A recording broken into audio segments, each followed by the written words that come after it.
بہنوں کے لیے ایک حدیث صرف بھائیوں کے لیے، دھیان سے سنیے گا. اور ایک حدیث میں ایسی پڑھنے جا رہا ہوں کہ یہ حدیث جس نے روایت کیا ہے وہ جلدی روایت کرنے والی ذات نہیں ہے. آپ نے اکثر حدیثیں حضرت ابو ہریرہ کی سنی ہوگی، آپ نے اکثر حدیثیں حضرت سیدنا عبداللہ ابن عباس کی سنی ہوگی، آپ نے اکثر حدیثیں عبداللہ ابن مسعود کی سنی ہوگی، آپ نے اکثر حدیثیں ام المومنین سیدہ عائشہ صدیقہ کی سنی ہوگی. لیکن آئیے ایک حدیث سنیے. اچھا، راوی ایک بھی نہیں ہے، راوی دو ہیں اور دونوں ایک ساتھ روایت کر رہے ہیں. اور راوی کون ہے سنو گے تو دل کی کلیاں مچل جائے گی، دل کی کلیاں کھل جائے گی. اللہ اکبر.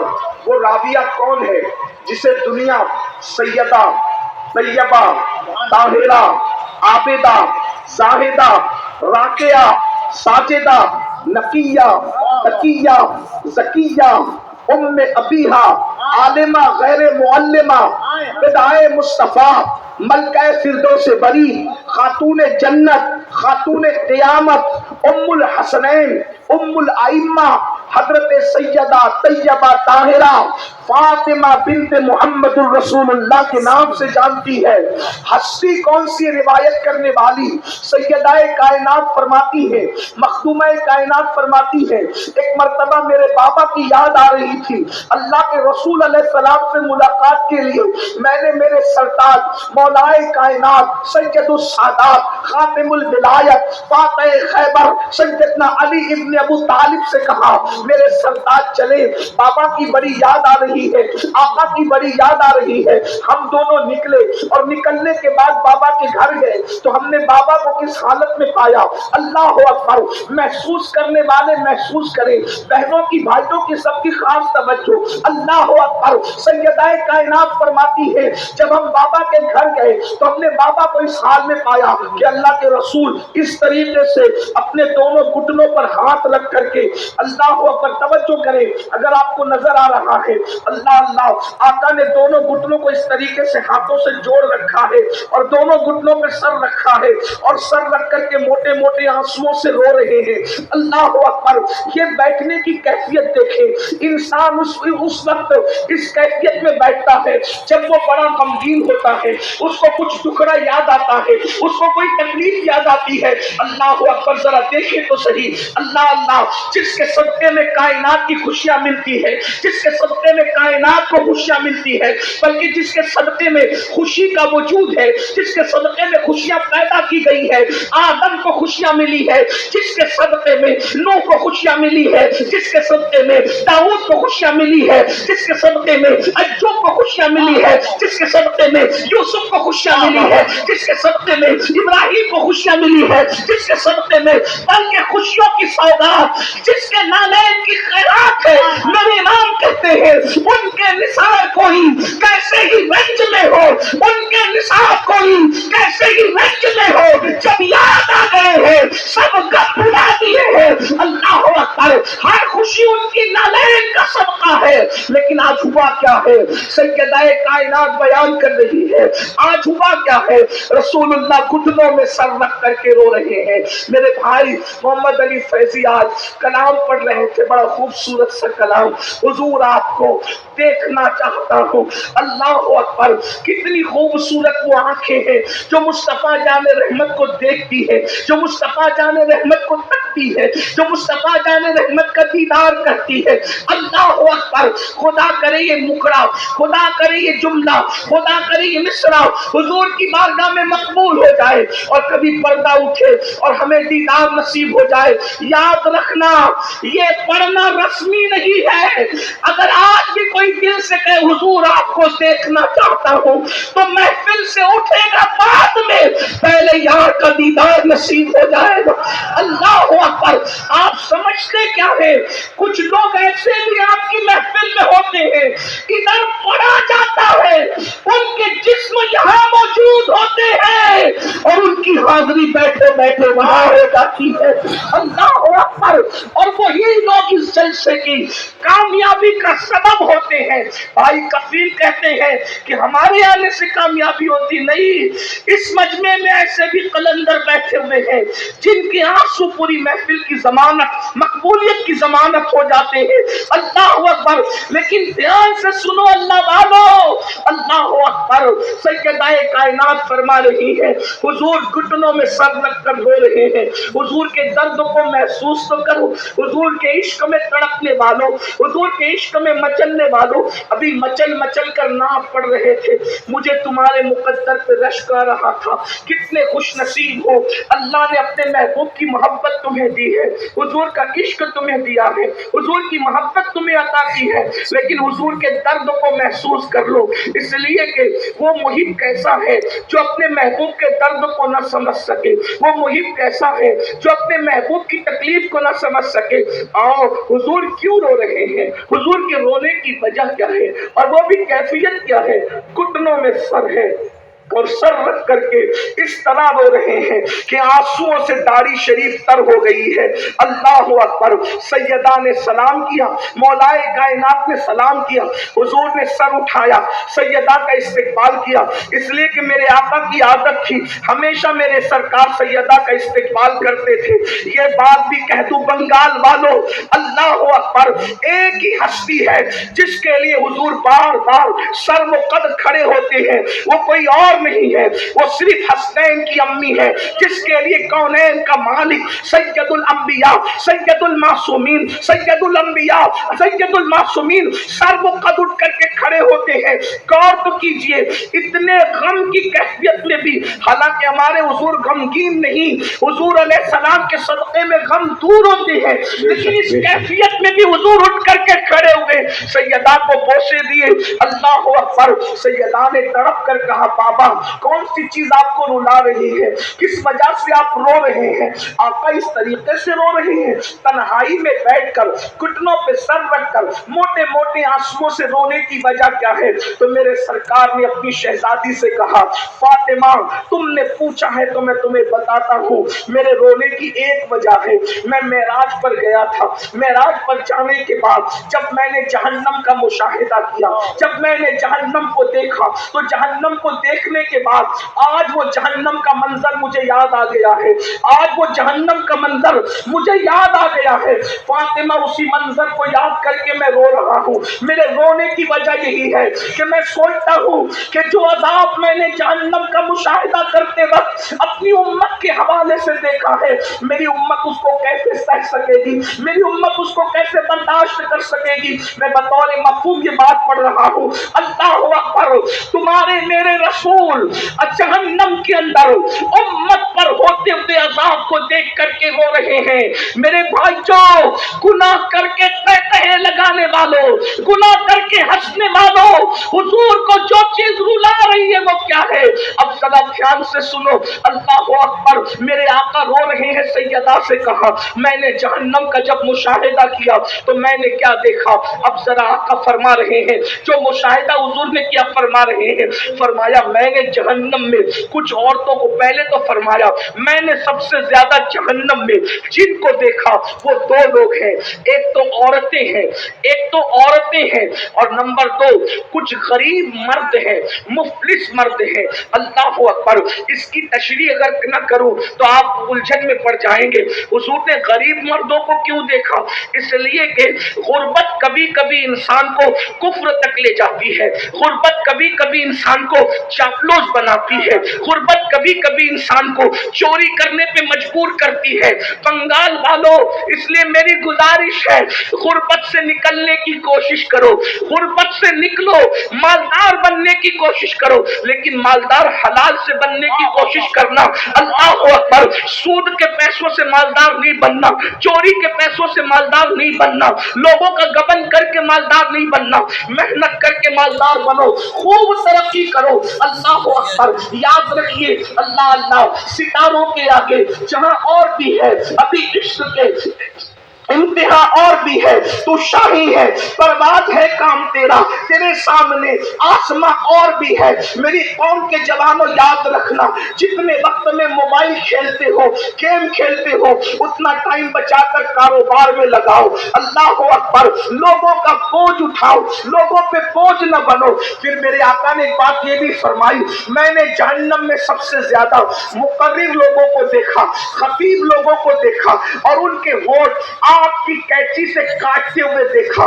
یہ وہ لوگ تھے جو لوگوں میں جا کر کے فتنہ پروری کرتے تھے، ایسے عنوان پہ تقریریں کرتے تھے جس سے امت لڑے، جس سے قوم میں جھگڑا پیدا ہو، جس سے قوم میں اختلاف پیدا ہو، جس سے قوم میں انتشار پیدا ہو۔ اللہ اکبر، یہ بات بھی آپ کو کہہ دوں میرے بھائیوں، یاد رکھنا، پوری امت متحد تھی اس پر کہ رسول اپنی قبر انور میں زندہ ہے، لیکن کچھ مقرر ایسے پیدا ہوئے جنہوں نے آ کر یہ فتنہ چھوڑا کہ معاذ اللہ وہ تو مر کر مٹی میں مل گئے۔ ایسے لوگوں کے ہونٹ آگ کی کینچی سے کاٹے جانے والے ہیں۔ اللہ اکبر، پوری امت اس بات پر متحد تھی کہ رسول اللہ کو جہاں سے پکارو وہاں سے حضور سنتے ہیں، لیکن کچھ مقرر آئے اور انہوں نے کہا نبی تو دیوار کے پیچھے کی خبر نہیں رکھتے، ایسے بدبخت لوگوں کی باتیں نہ سنا کرو۔ ایک بات اور بھی عرض کر دوں، پوری امت صحابہ کو جیسے چاہتی تھی ویسے اہل بیت کو چاہتی تھی، جیسے اہل بیت سے پیار کرتی تھی ویسے صحابہ سے پیار کرتی تھی، لیکن کچھ لوگوں نے فتنہ چھوڑا کہ معاذ اللہ یہ ایسے ہیں اور وہ ویسے ہیں۔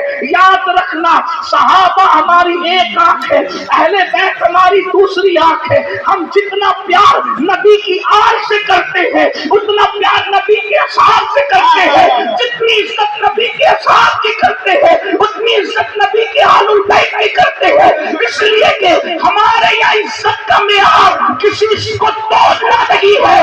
دنیا میں وہ ترازو پیدا نہیں ہوا جو ابو بکر صدیق کو توڑ سکے یا مولا علی کو توڑ سکے، اور ترازو میں علی و صدیق کو توڑنے والوں، جب نبی کی نامیں توڑنے کے لیے کوئی ترازو پیدا نہ ہو سکا، کسی نے مصطفیٰ فاطمہ الزہرا کی عظمت کو توڑنے کے لیے ترازو کہاں سے نہ جاؤ جو تمہارے درمیان آ کر کے فتنہ خوری کرتے ہیں، کیونکہ ان کے ہونٹ بھی آپ کی کینچی سے کاٹے جانے والے ہیں۔ میں نہیں کہہ رہا، حضور علیہ السلام نے فرمایا، اس لیے بڑا احتیاط کا پہلو رکھے اور اپنے بزرگوں کے نقش قدم پر رہے۔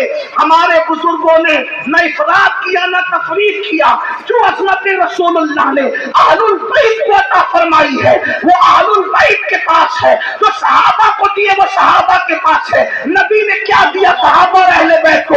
ایک جملے میں کہہ دوں، جو سمجھ سکتے سمجھ جائیں گے، ہمارا عقیدہ اہل سنت کا واضح ہو جائے گا۔ خلافت الگ ترتیب، فضیلت الگ ترتیب، اہل البیت کی عظمت ہے اپنی جگہ۔ اللہ اکبر، بس اتنا سمجھ لو کہ اللہ اکبر، صحابہ اور اہل بیت کا فرق کیا ہے؟ صحابی وہ ہے ابو بکر صدیق کی شکل میں جس کے کندھے پہ نبی بیٹھتے ہیں۔ توجہ فرمائے، اگر جملہ دل میں اتر جائے تو دعا دے گا۔ صحابی وہ ہے، صحابی وہ ہے جو نبی کو کندھوں پہ اٹھاتا ہے، اور اہل البیت وہ ہے علی کی شکل میں جس کو نبی اپنے کندھوں پر اٹھاتے ہیں۔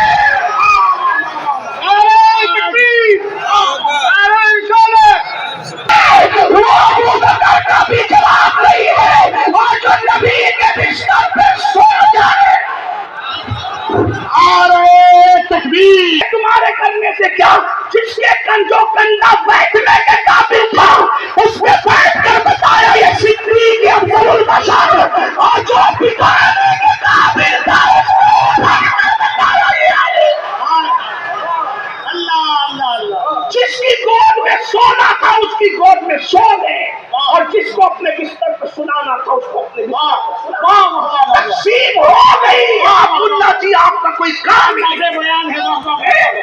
آپ کو کیوں زکام ہے؟ نبی نے جس کو جو دینا تھا دے دیا۔ سب نبی کے لیے کھڑے ہوئے اور نبی سیدہ کے لیے کھڑے ہوئے۔ لوگ نبی کے لیے منبر چھوڑتے ہیں، نبی حسنین کریمین کے لیے منبر جو دینا تھا دے۔ فضیلت فضلت کرتی، فضلت کرتی. یہ بس ہمارا آج ہم عقیدے کے فیصلے کریں گے. عقیدے کے فیصلے تو 1450 سال پہلے ہو گئے. جس کو 14ویں صدی میں امام نے کہا تیرے غلاموں کا نقش قدم رائے خدا، وہ کیا پھینک سکے جو یہ سراغ لے کے چلے اور جنا بنے گی. محبان چار یار، ہم ایک دو کو نہیں مانتے، ہم تو نبی کے چاروں یاروں کو مانتے ہیں. چاروں یار کو نہیں بلکہ نبی کے سب یاروں کو. اور جو 4 یاروں کو مانتا ہے اس کی قبر، وہ جنت میں جائے گا تب جائے گا، لیکن اس کی قبر بھی جنت بنے گی. اس کی قبر بھی جنت بنے گی. یہ جملے پر میں بنگال والوں کو نہیں کہوں گا کہ بولو سبحان اللہ. یہ جملہ اتنا قیمتی ہے کہ سنی کی قبر جنت بنے گی. اس پر اگر سنی نہ بنے گا تو کون بولے گا؟ سبحان اللہ. ہماری قبر جنت کے باغوں میں سے باغ بنے گی انشاءاللہ. انشاءاللہ. امام کہتے جنا بنے گی. محبان 4 یار کی قبر جو اپنے سینے میں یہ 4 باغ لے کے چلے. تو حضور علیہ السلام نے بہت کچھ دیکھا، لیکن جو دیکھا میں آپ کے سامنے پیش کر رہا ہوں. آقا فرماتے ہیں میں نے دیکھا جہنم کے اندر عورتیں کثرت سے ہیں، غریب مرد ہیں، مقرر لوگ ہیں، علم والے لوگ ہیں جو عمل نہیں کرتے تھے، جن کے بارے میں قرآن کہتا ہے لما تقولون ما لا تفعلون. اس سے زیادہ میں کیا کہوں. اللہ اکبر. پوری رات لوگوں کو کہا نماز پڑھو، فجر میں خود سو رہا ہے، ہونٹ کینچی سے کٹنے ہیں. اللہ اکبر. خدا اپنی پناہ میں رکھے. لوگ کہتے بہت آسان ہے مقرر ہونا. میں نے کہا بہت مشکل ہے مقرر ہونا، اس لیے کہ اللہ اکبر پبلک والا مقرر ہونا آسان ہے، اللہ والا مقرر ہونا بہت مشکل ہے. اور اللہ ہمیں اللہ والا بنائے، اس لیے کہ یہ دنیا ہے، یہ دنیا تو بھول جاتی ہے. 4 مہینے اگر مقرر صاحب بیمار رہے لوگ اس کا نام بھی بھول جاتے ہیں. یہ دنیا اتنی بے وفا ہے، جو اللہ کو بھول جائے وہ اس نے مقرر کو کب یاد رکھنا ہے. جو قوم اللہ کو بھول رہی ہے وہ مقرر کو کب یاد رکھنا ہے. جو قوم اللہ کو بھول رہی ہے وہ پیر کو کب یاد رکھنا ہے. جو قوم اللہ کو بھول رہی ہے وہ ناطقہ کو کب یاد رکھنا. اس لیے ہمیں چاہیے کہ ان کی فکر کرنے کی بجائے اس کی فکر کرے. یار کو راضی کر لے. جو پیا کو بھائے اختر وہ سہانا راگ ہے. جو پیا کو بھائے اختر وہ سہانا راگ ہے. جس سے ناخوش ہے پیا وہ راگنی اچھی نہیں. اور آپ کو بھی کہتا ہوں اللہ کو راضی کرنے کی کوشش کرو بنے گی. اور ایک بات بتاؤں، کوئی آئے یا نہ آئے جس کے عشق میں وفا کیا تھا وہ مصطفیٰ جان رحمت ضرور تشریف لائے ہوئے. یہاں کہتے ہیں نا حضور آپ کو دیکھنا چاہتا ہوں، وہ تمہاری قبر میں آ کر کے دیدار کرائیں گے. ایک بار نہیں بار بار کرائیں گے. جتنا عشق ہوگا اس کے مطابق دیدار نصیب ہوگا. اور صرف ان کا نہیں ہوگا، ان کی آل کا بھی ہوگا، ان کے اصحاب کا بھی ہوگا. جیسا عشق ہے ویسی بات ہے. ہم نے جہنم کا مشاہدہ کیا تو دیکھا کچھ عورتیں اوندھے منہ جہنم میں لٹکی ہوئی ہیں. ننگی عورتیں اوندھے منہ جہنم میں لٹکی ہوئی ہیں. ان کا سر نیچے ہے، ان کے پیر اوپر ہے. اللہ اکبر. کہاں جہنم میں. اگر کمرے میں بھی کسی کو اوندھے منہ لٹکا دو میرے بھائی، کسی کو کمرے میں بھی اوندھے منہ لٹکا دو تو اس کا حال کیا ہوتا ہے. اگر سجدہ 10 منٹ کا ہو جائے تو بھی سانسیں اکھڑنے لگتی ہے، ہاتھ کا وزن بے چین کرنے لگتا ہے. لیکن اللہ اکبر. پہلے تو جہنم کی وادی، اس میں عورتوں کا اوندھے منہ نیچے سر اوپر پیر، ننگے بدن اوندھے منہ لٹکنا، اور پھر بالوں سے ان عورتوں کو باندھ دیا گیا تھا. اللہ اکبر. وہ عورتیں چیختی چلاتی تھی. میرے آقا نے فرمایا، میں نے پوچھا جبریل یہ کون عورتیں ہیں اوندھے منہ جہنم میں لٹکی ہوئی ہے. اگر تمہیں بھی اپنی ماں سے پیار ہے تو ان تک یہ بات پہنچانا رسول اللہ کی. اپنی بہن سے پیار ہے، بیوی سے پیار ہے، بیٹی سے پیار ہے، ان تک پہنچانا. اور جو بہنیں اپنے آپ سے پیار کرتی ہیں وہ بھی سن لیں. اللہ اکبر. آقا فرماتے ہیں میں نے جبریل سے پوچھا جبریل یہ کون عورتیں ہیں جو اوندھے منہ ننگی جہنم میں لٹکی ہوئی ہے. جبریل امین عرض کرتے یا رسول اللہ صلی اللہ علیہ وآلہ وسلم یہ آپ کی امت کی وہ عورتیں ہیں جو دنیا کے اندر بے پردہ رہا کرتی تھی، دنیا میں بے پردہ رہتی تھی، اجنبی مردوں سے باتیں کرتی تھی. اور آقا سے عرض کی یا رسول اللہ کہ شادی